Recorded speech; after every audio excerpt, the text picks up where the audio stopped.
we have almost like bipartisan anti-privacy views. So I think that's number one, is that kind of regardless of administration, they're always going to try to find ways to know where your coins are, surveil every transaction you do if possible, make sure they get their taxes, and making it either illegal or very friction filled to develop or operate solutions that help others get privacy. My bearish view is that that's almost regardless of who's in power, then you're going to have very anti-privacy practices. But we could see places in Europe, Japan, the United States, where they say we're weakening because not our own fault. It's not our own mismanaged entitlement system and bloated Defense Department and just decades of bad decisions. It's not that. It's the Bitcoiners. The same thing happens with like surveillance. And if people get scared enough, or if oil's $200 a barrel, and they can't afford gas in their tank, and the politicians like it's the Bitcoiners, where we could see crackdowns. One.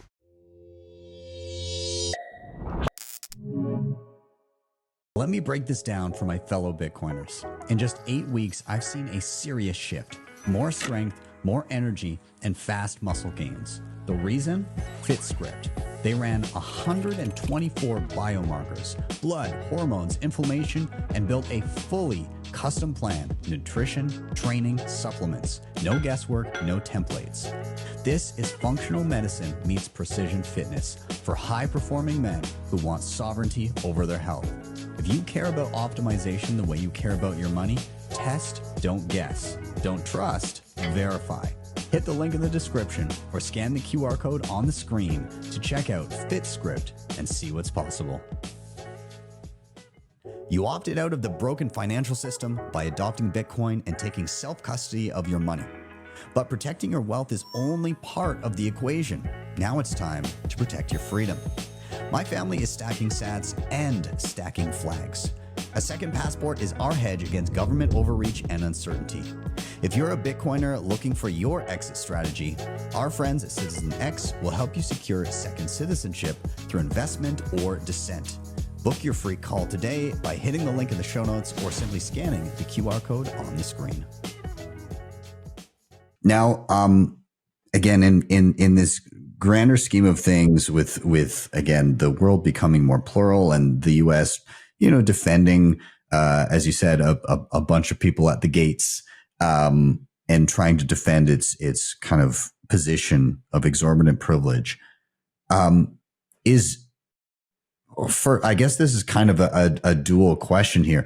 What would have to happen, because we in previous administrations saw a lot of antagonism towards Bitcoin, whereas the current one has been very, very friendly. What would have to happen to flip that script again and have the U.S. by and large view Bitcoin as a threat? What position what would have to go wrong in the U.S., or what would have to go right with Bitcoin in order to see it viewed negatively by the state again? And do you think that is possible? Do you think it's inevitable? I know that Michael Saylor has said that the dollar and Bitcoin can happily coexist. I don't know if you would echo that or not, but I'm just curious your thoughts on that. So, I mean, it could be as simple as an election. It's still the case that in the U.S., the Democrats, as a big percentage, are less favorable than Republicans. So a major kind of landslide in that direction, especially then they can point to some of the crypto fraud and things like that happened either by this administration or during this administration in some cases, and say, like, we got to reclamp down on this and we got to go harder and all that. That's a possibility. The defense against that, to some extent, is size. So I think it's become clear to a lot of Democratic politicians that you don't really get a lot of votes by, saying you're going to make your anti-crypto army, or whatever Elizabeth Warren said. You don't really get votes for that. Same thing with, even if you just focus on Bitcoin, they usually use crypto as their term, but even if they focus on Bitcoin, there's just not votes from being anti that. There's a lot of money and votes that will go to defending it or go to candidates to support it. So I think that ship has somewhat sailed. Where we could see crackdowns, one, and this is something I talked about for a while, which is, even though this administration is more favorable on the whole industry, they're not necessarily more favorable on privacy, or at least to the extent that they are, it's not like a massive change.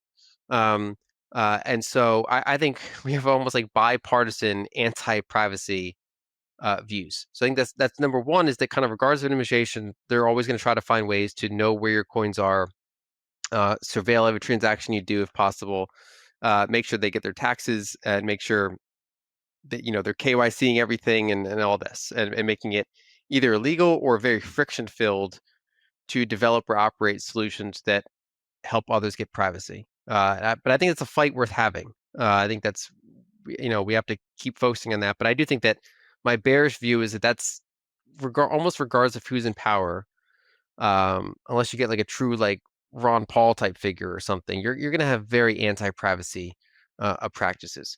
As far as simply owning the asset, or mining the asset, that's where you get a little bit more partisan differences that I think are probably going to persist for a while.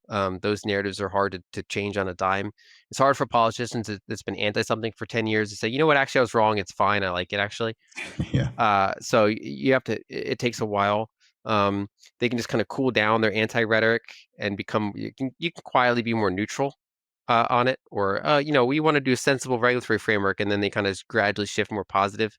Um, if it gets truly big, and like ironically, 2 trillion is not big. This size is not size at the U.S. level. Um, if you start to see kind of years of like currency crisis in the U.S., and politicians can then like who's benefiting right now, because China's eating our lunch, and we've actually let them eat our lunch. We've helped them eat our lunch in terms of industrial production. And now we use China as a boogeyman now, even though this was largely we like rose them up and then literally helped them get our industrial base. And so they did what was rational for them, and we did what was good for our corporations and our government, not as great for the people. But we, for whatever, even though we worked together to do this, we now blame China as though they just did this to us and we were victims. Um, I think the same thing could happen with Bitcoiners.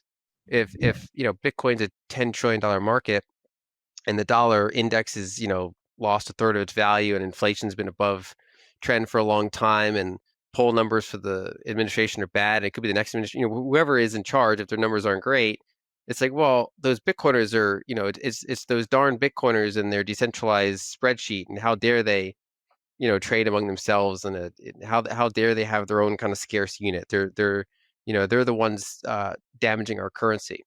Then you could get more crackdowns. It'd be a similar version of what you see in emerging markets, where when an emerging market or developing country has a currency crisis, you'll never really see a president come out and say, "We messed up, guys.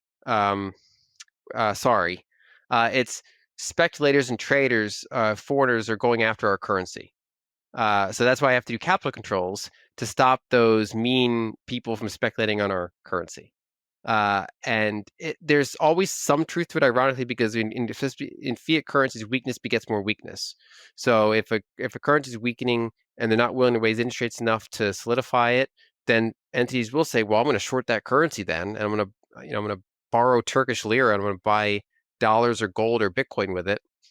So then they try to do capital controls, which then says, "Well, why would I ever invest in Turkey if I perceive that as happening?" You replace whatever country you want, and that happens all the time. But we could see that increasing out of certain developed countries, places in Europe, Japan, the United States, where they say, we're weakening because not our own fault. It's not our own mismanaged entitlement system and bloated Defense Department, and just decades of bad decisions and the war on terror that accumulated trillions in debt. It's not that. It's the Bitcoiners. It's China. It's XYZ. The same thing happens with like surveillance. So like after 9/11 happened, we do the Patriot Act. We usher in decades of new surveillance and kind of infringements on certain rights, and then it bounces around. Like right now in Europe, like the whole digital ID stuff, we want to surveil everyone. That is kind of coming out of the more of the left leaning side to some extent. But then in the U.S., for example, we talk like the current administration ran on ending the deep state, and it's like, well, are we replacing the deep state with like Palantir? Yeah. And like, so, and then you can change the rhetoric. It's like, well, now, it used to be maybe you want to surveil everyone to make sure, quote unquote, like right wing extremists aren't doing bad things. But then you say, well, we have to surveil everyone to root out the immigrants, the illegal immigrants. So you can always, and again, there's like grains of truth. Like, sure, that's an actual problem. But then the question is, do you want to surveil everyone? You use an actual problem as your justification for why you need either capital controls, surveillance, inflation, things like that. That's the thing that keeps coming up. And like an example I cited in Broken Money was Christine Lagarde in France was basically talking about why even small amounts of financial privacy are potentially bad or risky, because that one terrorist attack, they used like anonymous prepaid cards to fund it or whatever. She cited that, killed dozens of people tragically. This is a country of tens of millions of people. A tiny percentage of deaths happen because of terrorism, but they use that horrible edge case, and they say, well, that's why no one can. We have to have limits on how much you can do cash transactions before it's illegal, or we have to surveil all your accounts. So we have to KYC everything. We have to make sure that there can never be someone who kills a few dozen people, even if that means reducing the rights of tens of millions. And if people get scared enough, or if oil is $200 a barrel, and they can't afford gas in their tank, and the politicians like it's the Bitcoiners, it's the Yeah. that's where the risks come from, is when you enter crises, you get scapegoats. Yeah. Well, on the bright side, the quality of life and birth rate inside of the gulag will be far better than outside of it. So we'll all the Bitcoiners meet in there. Yeah. Hey, you. Yes, you watching the Bitcoin price movements and the latest exciting news. It's awesome to stay informed, but the real power of Bitcoin comes from taking control. Don't just watch, take action. Head over to btcsessions.ca/learn for free step-by-step tutorials that guide you through every major skill you need to know, plus full video playlists for deeper dives on any topic you like.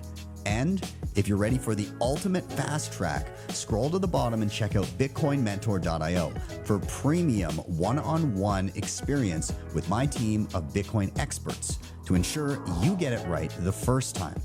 Don't wait. Secure your Bitcoin future today. Hit the link in the show notes or scan the QR code on the screen.